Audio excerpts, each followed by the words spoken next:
Hey YouTube! Welcome to my channel for my first ever video. My name is Destiny and today we are going to be doing the quarter year crisis book tag so that way y'all can get to know me a little bit, knowing some faves of mine from this year, how many books I've read this year, some of my least favorites, and all that fun get to know you stuff. So whenever you're ready, go ahead and grab a snack, grab a cozy drink, get comfortable, and let's go ahead and get started. Alright, so question number one is how many books have you read so far this year? I this year have posted my Goodreads goal as 30 books for the year.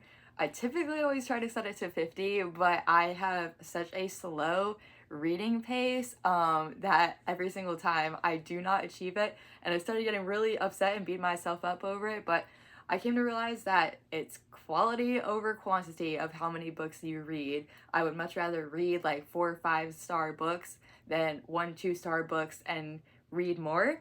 So I have set my Goodreads goal to 30 for the year, and so far I have read 16, which is pretty good for me. I think I'm like 7 books ahead of schedule last time I checked.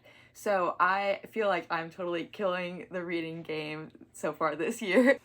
The second question for the tag is a book that might be a favorite. So I actually could not just pick one for this question. I had to pick 3 at least because the quality of the books that I've been reading so far this year have been really good. I think my lowest rating this year has been a 3-star, and that's great because 3 stars are, you know, very average for me.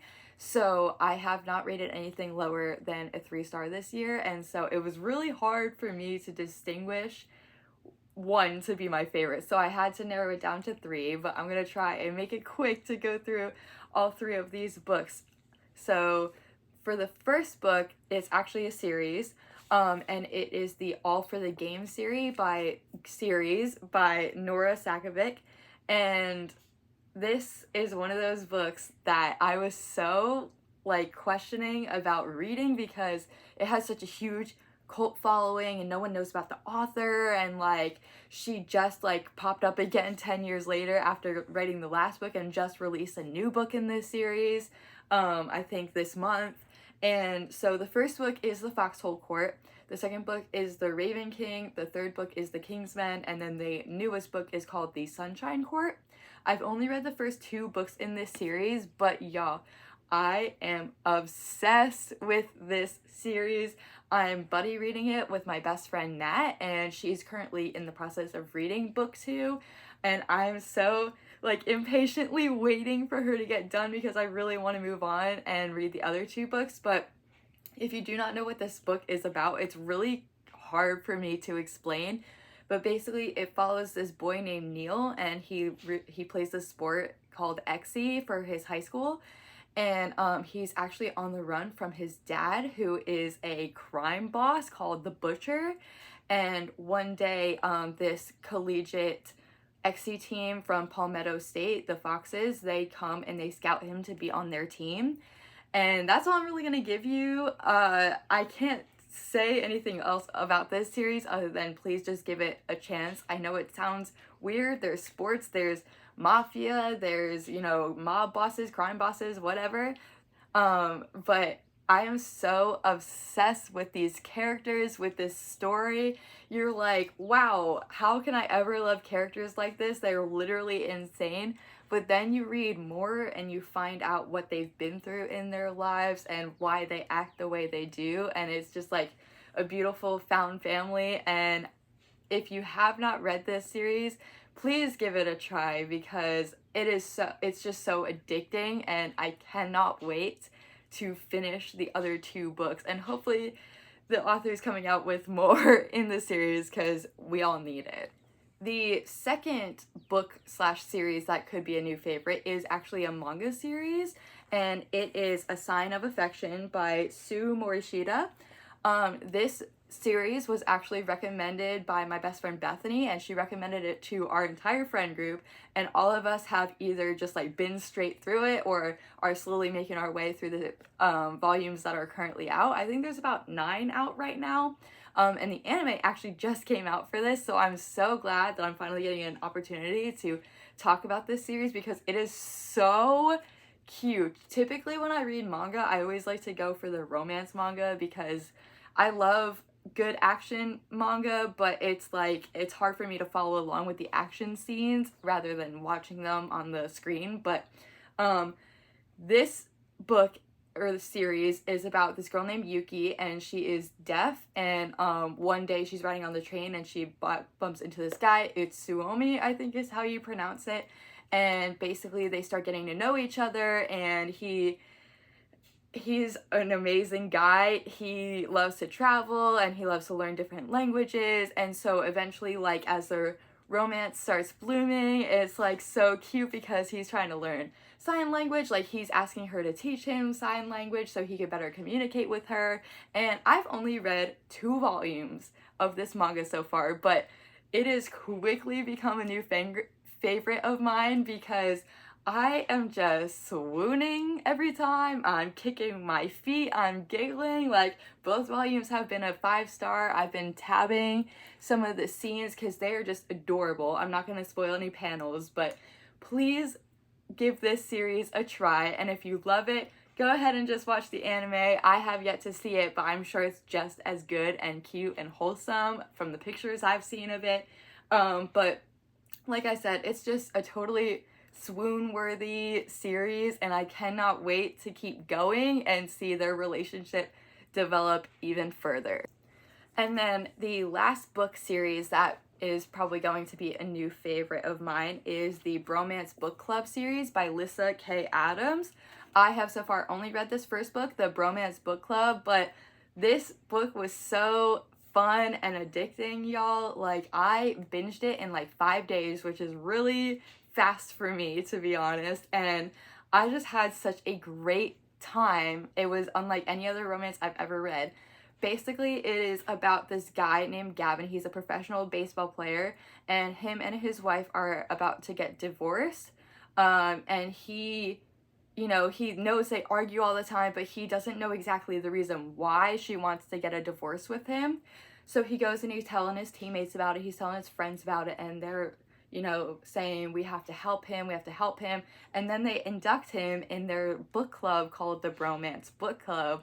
And it's basically where they get together and they read Regency romance books to learn about communication and women and how to better their relationships. And it is laugh out loud funny, y'all. I have so many highlights here of just moments that made me cackle out loud because these men are like so goofy and they're like making fun of each other, but then they're like quoting different books, and it's just like a really fun time. And like I said, it's kind of just a breath of fresh air from all the romance that is out right now. Like, don't get me wrong, I love the popular stuff typically that's on Book Talk, like the spicy enemies to lovers, rivals to lovers, like that kind of stuff.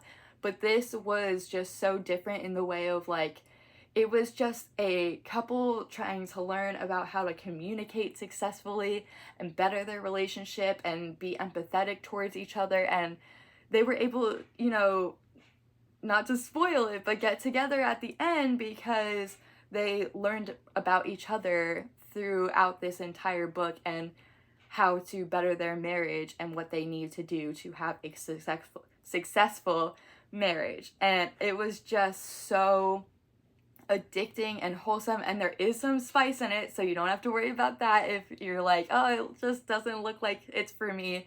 There is some spice in it. It's not like super heavy, but it is there, and I am so excited to continue getting into this series. I think the second book follows the main girl's sister, and she's like really hot-headed, and so I think that'll be really interesting and fun to read about in the second book. So yeah, if I binge this one the first time, I hope I can binge all the rest in the series, and I will love them just as much. Alright, question number 3 for the tag is my least favorite book so far this year, and I don't own it. I read it on my Kindle, and it was The Risk, which is the first book in the Mindfuck series. I was so excited for this book, but in a way I kind of should have known that I wasn't going to like it, because when it comes to Book Talk books, It's very hit or miss for me. Some of them I actually really enjoy and are surprises for me, but most of the time they just miss for me, and this was no different. For me, it was just, I was really interested in the concept. I was like, wow, a romance between a serial killer and an FBI agent. Like, that sounds so fun and, like, interesting. And a lot of people were comparing it to Criminal Minds, which is a show I really enjoy. And so I went into it with higher expectations than I probably should have. But can you blame me? Like, all of the star ratings are, like, 5 stars. Like, so good. This is so good. It's so good. And I read that first book and I just could not do the writing. I couldn't do it. It was like, it was so cringe to me. And like this main character, Lana, she had like some sort of obsession with Albert Einstein. And then each chapter started off with like an Albert Einstein quote. And I was so weirded out by this like small detail, because I was like, this is trying to be pretentious, but the book itself is not pretentious at all. And it was just some of the lines, and I don't even have any highlights or anything because it wasn't even like funny cringe. I would sit there reading it and I would just physically be cringing because I just could not get into the writing. And it does pain me to say that I couldn't get into it because, like I said, the reviews are just raving for this series. But unfortunately, it just wasn't for me, that first book. And maybe if I'm in the mood for a small, easy romance, then I will try to pick up the second book. But as of right now, it's just a no for me. Question number 4 is my most read genre for the year so far. I'm gonna be completely honest. I am not 100% sure if this answer is gonna be accurate or not because I got my answer from Storygraph. And as I said earlier, I've read 16 books so far this year, and I cataloged that into Goodreads, but somehow I missed 3 of those books and only have 13 in Storygraph, but I am also really bad at updating my Storygraph, so that's probably correct. But when I did look at my statistics, it was romance was my most read genre this year, which I think is actually really cool because my favorite romance, or my favorite genre, is fantasy, and so to see like something not my genre not be fantasy was really interesting to me and fun. So yes, romance is my current most read genre for this year. Moving on to question number 5. That is a book that surprised me this year, and we're just gonna roll along with this romance train for this question. And it's actually The Fine Print by Lauren Asher.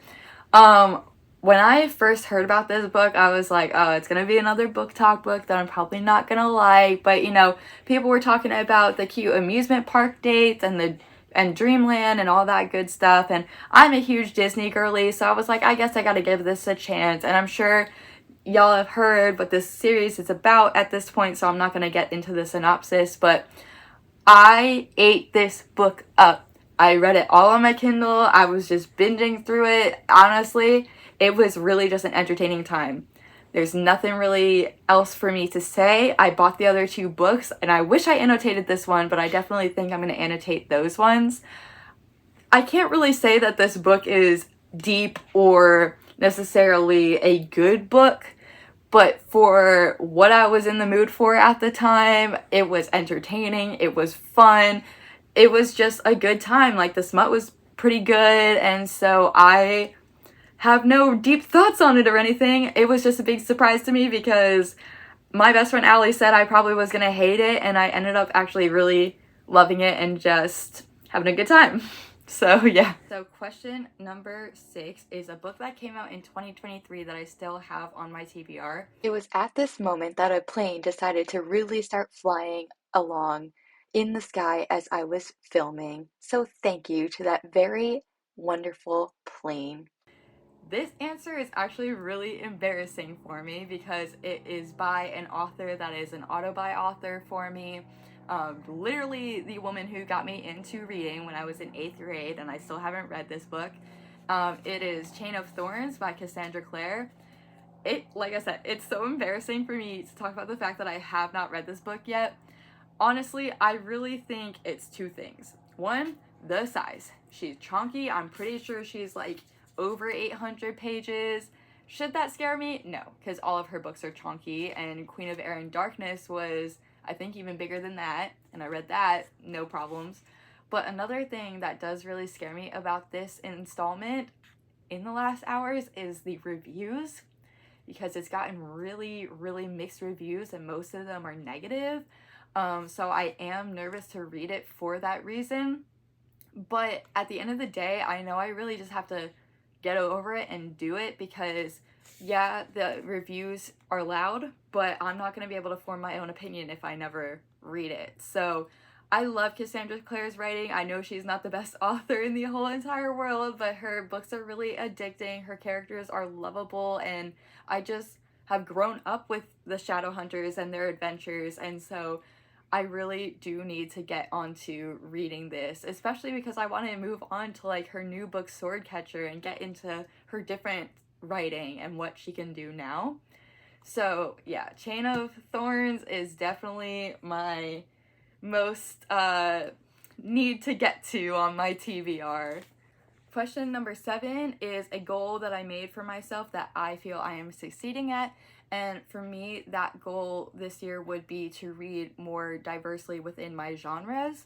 As I said earlier, my favorite genre is romance, but I do have this big issue where, because that's my favorite genre and I know I'm gonna love fantasy a majority of the time, I always go for fantasy and I don't really read anything else, even though I have like mysteries and thrillers and romances and that kind of stuff on my TBR. I just never go for it. And so seeing earlier that my most read genre for the year was romance tells me that I think I'm doing a pretty good job. Like, even on the statistics page, a lot of my bars were like higher than typical. I know I've read a couple of mysteries. I've read a couple of thrillers this year, or a thriller. I've listened to a couple of nonfiction books, so I would definitely say I'm succeeding at diversifying my genres a bit. And then to go hand in hand with that last question, question number 8 is a goal that I feel I need to focus on, and this would be to read more nonfiction. I've decided this year that I kind of want to try and listen to more nonfiction, specifically on audiobook, because I've noticed that the nonfiction that I do enjoy are memoirs. So, like, I listened to I'm Glad My Mom Died last year. I started listening to Know My Name by Chanel Miller, and at the time I just couldn't get into it, but I definitely want to give that one another try. This one was really random, but one night while I was crocheting, I just randomly like started listening to Jill Duggar's book called Counting the Cost, I think.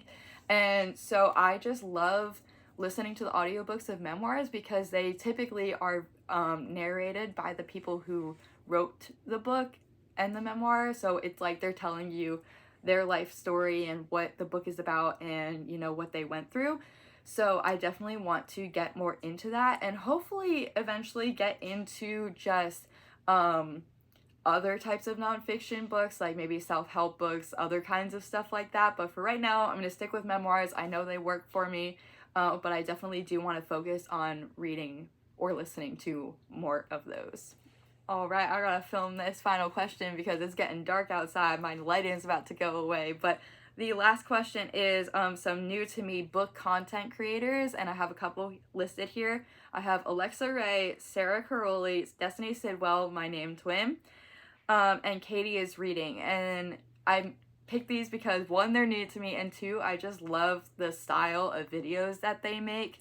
Especially in terms of the reading vlogs. I would love for this to mainly be a reading vlog channel, and yes, I probably will diversify it up a little bit with maybe TBR videos. I'm just a huge mood reader, so I don't know if that would work out, but I mainly do want to focus on reading vlogs and just the style that they have. It's very aesthetic, got the cozy music playing, or they're taking clips of the activities they do and making coffee, going out for coffee, with the music in the back, and you know, clips of them highlighting and annotating in their book. So I definitely aspire to be like them, and so I had to give them a quick shout out. And then someone who is not new to me, but my favorite booktuber is Throne of Pages, and I'm actually in her Discord server, and through her I met my best friends, but we just have a lot of the same interests. She's very funny, very relatable, literally a mood, and so those people are kind of just who inspired me to start this journey of booktube, and hopefully it's gonna work out and become a small little place for people to come and chat about books and have a good time. And with all of those questions, we are done with the quarter year crisis book tag.